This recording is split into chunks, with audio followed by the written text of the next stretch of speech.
Hello and welcome. I'm Ramesh Ramachandran and you're watching Parliament News on DD India. First up, news from the Lok Sabha.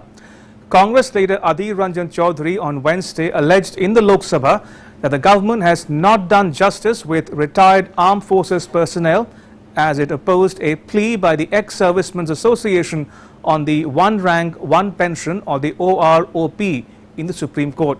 Speaking during the 0 hour, Chaudhary said the previous Congress-led UPA government had on February 17, 2014 promised to implement OROP as per the recommendations of the Bhagat Singh Koshyari Committee. The present government believes in encashing their valor for vote politics, but when it comes to giving back, it forgets them, he charged.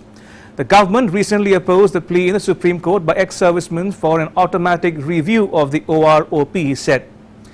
DMK member M. Kathiranand demanded that the central government should extend GST compensation to states by a couple of years. Tamil Nadu would suffer revenue loss of about rupees 20,000 crore if the compensation is not extended beyond 5 years, he said. Under the Goods and Services Tax or GST law, states were guaranteed to be compensated bi-monthly for any loss of revenue in the first 5 years of GST implementation from 1st July 2017. Now, senior TMC leader Saugata Roy accused the government of using central agencies against the non-BJP state governments, leading to heated exchanges between the TMC members and the Treasury benches in the Lok Sabha. As BJP members protested, Roy spoke certain words which Speaker Om Birla said should not be used by a senior member of the House. Now, speaking during 0 hour in the Lok Sabha, Roy said he has also given an adjournment motion on the issue of the central government using its two agencies, CBI and ED, against non-BJP ruled states. The Lok Sabha on Wednesday approved a bill to revamp the functioning of the three accountancy institutes, with Finance Minister Nirmala Sitharaman asserting that the changes will not impact the autonomy of these bodies. The Chartered Accountants, Cost and Works Accountants and Company Secretaries Amendment Bill seeks to appoint non-chartered accountants, CA or non-cost accountant and non-company secretary as the presiding officer of the disciplinary committees of these three institutes. The accountancy institutes are Institute of Chartered Accountants of India, the ICAI, Institute of Cost Accountants of India, formerly known as ICWA, and Institute of Company Secretaries of India, or the ICSI. Piloting the bill, Sitharaman said the amendments will not infringe upon the autonomy of the three institutes. Instead, it will enhance the quality of audit and improve the country's investment climate. The amendments, she said, will make the institutes more responsible and accountable and encourage them to adopt global best practices. All stakeholders should have greater confidence of audit statements. The bill, which amends the Chartered Accountants Act 1949, the Cost and Works Accountants Act 1959 and the Company Secretaries Act 1980, was later passed by the lower house after rejecting the amendments moved by the opposition members. Among other things, the bill provides for setting up of a coordination committee headed by the Secretary of the Ministry of Corporate Affairs. It will have representations from the three institutes as well. The minister said earlier the three institutes had signed an MOU to set up a coordination committee, but that proposal could not take off. The committee would help in managing the resources of the institutes, she said, adding that the IIMs and IITs too have coordination committees.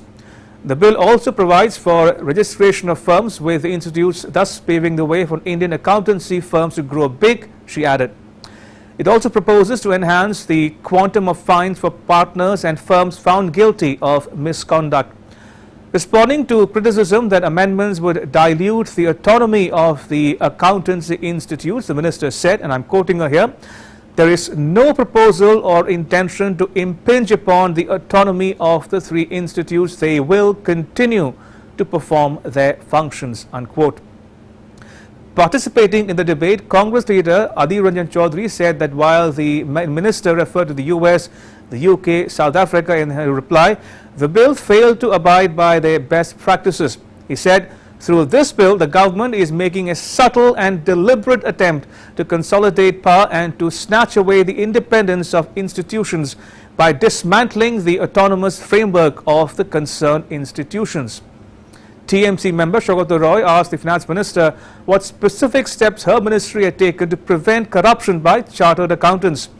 He said, "I would like to know what are the specific steps taken to prevent CAs from bloating the figures of companies so that they can cheat the trusting public."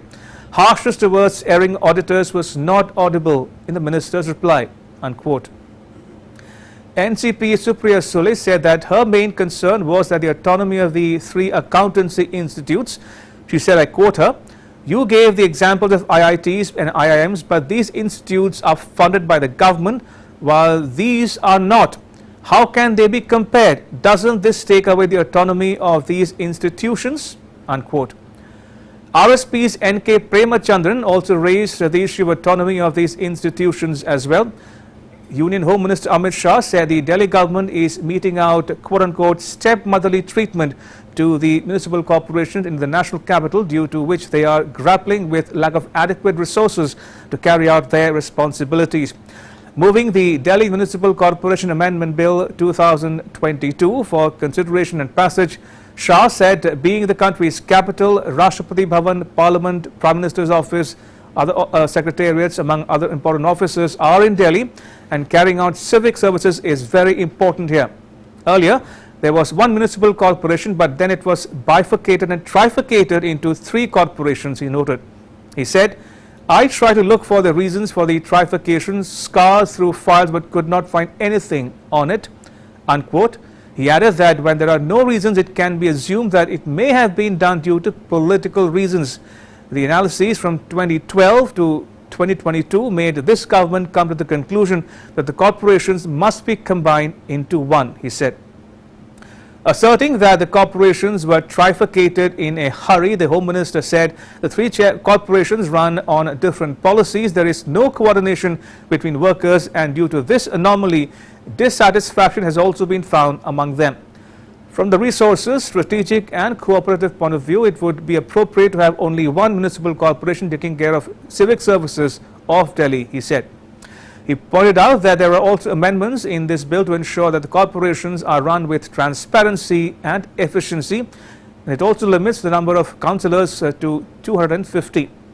He said, I quote, "I request you to consider this bill rising above party politics," unquote. He urged the members of the House, and meanwhile the Congress on Wednesday alleged that the government's move to bring a bill to merge the three municipal corporations in Delhi was an attempt to regain control of the national capital.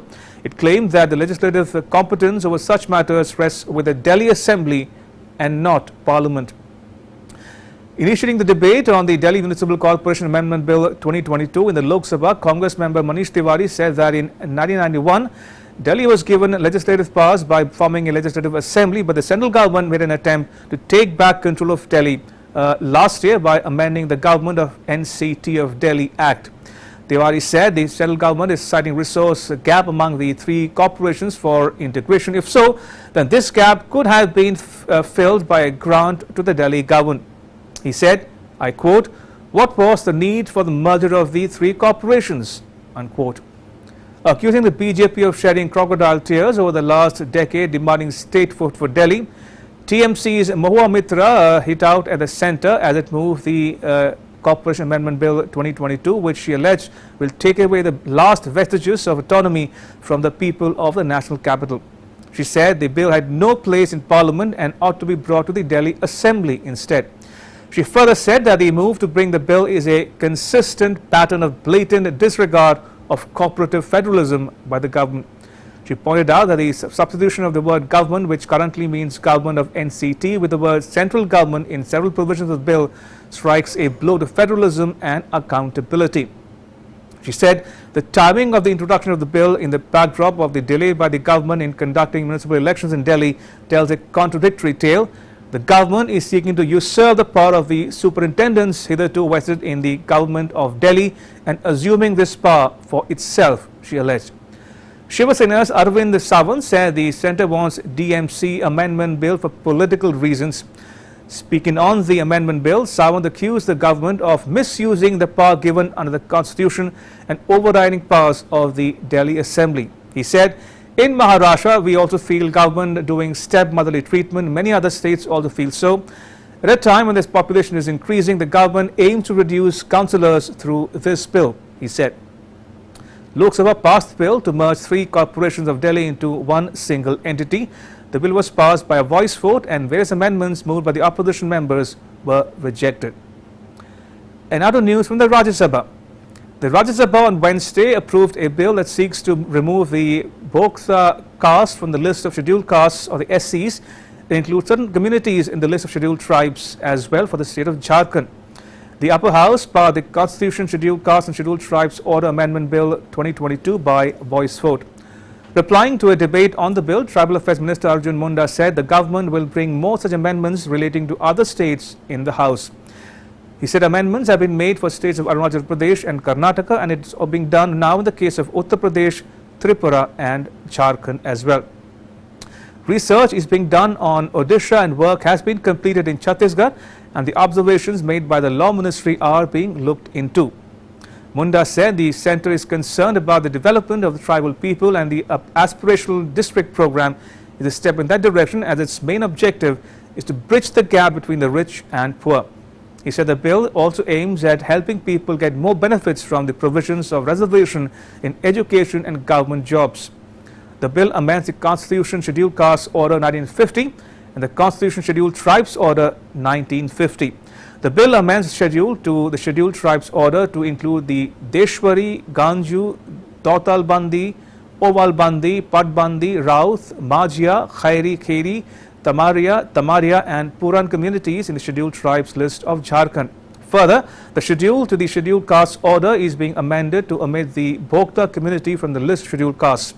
The community is instead being included in the Scheduled Tribes list in the state.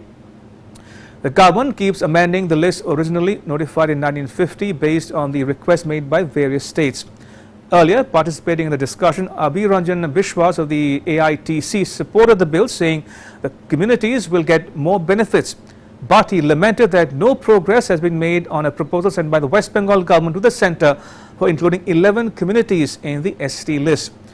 Mamata Mohanta of the BJD supported the bill and said the demand of the Kurmi community living in large numbers in West Bengal, Jharkhand and Odisha for inclusion in the ST list has not been considered. V. Shivadasan of CPIM, while supporting the bill, said the mere inclusion of communities in ST list will not help them in development unless there is financial assistance provided to them as well. M. Thambi Durai of the AIADMK sought inclusion of fishermen community of Tamil Nadu and Puducherry in the ST list as marine tribes. And Sanjay Singh of the AAP said the BJP is against giving political representation to the Bhokta community. As a result of the bill, it will now become very difficult for the community to have political representation. Chaya Verma of the Congress said the government should have taken up the demand for inclusion of several communities in the ST list from different states together. Samir Oraon of the BJP said there are several backward communities which have been demanding inclusion in the ST list, and their demand should be considered. Earlier during Zero Hour, Congress member Dipender Singh Hooda sought a uniform financial assistance policy across states for displaced Kashmiri Pandits. He suggested the central government should make efforts to develop satellite townships in Kashmir Valley for their rehabilitation. He ruled that Kashmiri Pandits had faced displacement in their own country.